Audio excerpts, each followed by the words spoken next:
Afu. Ê. Tao nó. Bye. Bỏ nọ nè. Mà bắt ta đi mà ông gì bắt ta. Bắt ta đi mình. Happy. Gode. Eso ka kwanis. Nnewe no kwe. Ọ nè. Ba. Bắt ta ni ka kwanis. Kwe ya kwa zigi. Ta kan zi wo zi Jesi. Papa Ifunanya. Yey. Ijukwozi esem. Ebe ka ịkpọkwa nwa m ga-aga.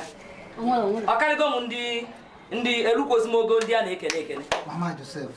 Ana m ajụ ese onwe ihe gbasara mụ na unu. Ogwa. Onwe ihe gbasara mụ na unu. Ka gbasara mụ na unu. A bịara ka m fụ nwoke ibe m. Onye ọ dị ka ọlụ m. Papa Ifunanya. Echegbe bịara ikene m ekene. Ka ikene m ihe na-eficha nwunye gị. Ụdị mficha m fichara ya. Abịa. Mmanwụ ntiri na-arụ ya ka o werezie oke dị ka mmadụ. Chelu. Ịbịakwakọba ihe ọzọ. Mma Joseph chere. Na mụ bịara ka m kene gị ekene. O eruo m ikene ekene. N'ihe ị na-alụ ebe nwunye ị na-eti. Kịta ka o doro m anya ihe mere na be ome ego mbọsị gara aga. Ya bụ na ọ bụ ịkpatara ebe m ji ihe ahụ o mere. O taa ka ịma. Taa ka ịma na ọ na-agwa nwunye gị ihe ọ na-eme. Jekwa gaa n'obodo ka ịnụ ihe eji afọ ụnụ ekwu. Obodo ọ na-ekwu gịnị? Gịnị ka obodo na-ekwu? Obodo na-eto anyị eto. Ife ọma anyị na-eme. Na anyị na-eme ka obodo na-ekpo ọkụ. Isi na ihe anụcha ife. Mara ama na ihe agwọ mụrụ ya eto ogologo. Ọ na-atụ ya ọsụọ mkpụmkpọnọ. Lekwa ya na nwaanyị na-achọ ka o were isi jee ije. Ọba isi na ana ọsọ hịa akpọ n'ihe na ike eghere ụwa afọ ya. Na nha agwago. Na-abịa udo ka m negharị anya. Onye ka m ji si na ngwụrọ ka ị bụ. Ngwụrọ anyị bụ ya budobie. Je na ya dị dọnọ.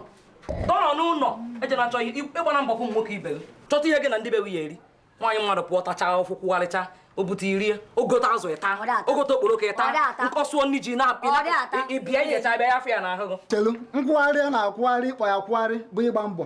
Ịgba mbọ. Chachachacha ịta. Mma anụgbanata.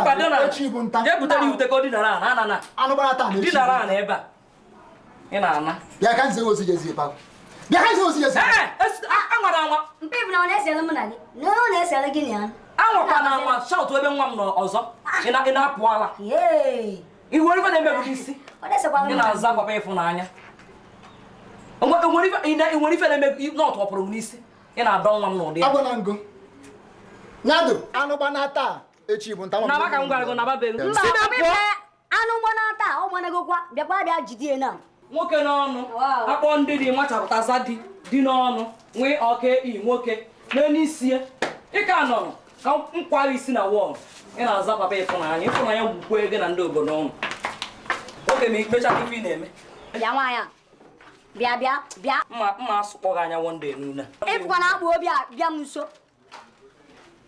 Lekwanụ nwaanyị anya o. I nwere ike ife ọjọọ anyị na-eme were n'afọ akpụ obi. Ị bịakwara m nso mere ife abịa m nso. Ata agụụ na-agụ m o. Agụụ na-agụ m. Ọ gwụghị ihe